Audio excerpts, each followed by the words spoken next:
তো পৃথিবীতে আসার ক্ষেত্রে আমাদের রুল নাম্বার হচ্ছে সবার পরে, আমাদের রুল নাম্বার হচ্ছে 1,24,000।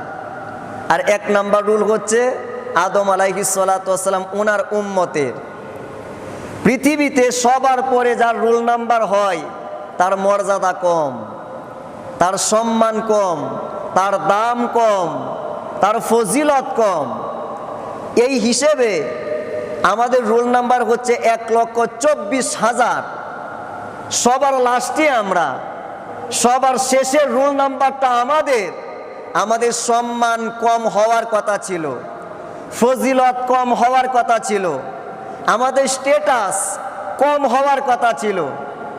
কিন্তু আল্লাহ পাক কোরআনুল কারীমের ভেতরে ঘোষণা করেন, কুনতুম খায়রা উম্মাতিন, হে আমার বন্ধুর উম্মতেরা, তোমাদের রুল নাম্বার সবার পরে হতে পারে, কিন্তু আমার হাবিবের সাথে, আমার বন্ধুর সাথে, মুহাম্মাদুর রাসূলুল্লাহ সাইয়্যিদুল মুরসালিন ইমামুল মুত্তাকিনের সাথে তোমাদের সম্পর্ক হওয়ার কারণে যদিও রুল নাম্বার সবার পরে, কিন্তু মর্যাদা সবার চাইতে বেশি আমি আল্লাহ বানিয়ে দিলাম। জবান খুলে বলুন সুবহানাল্লাহ।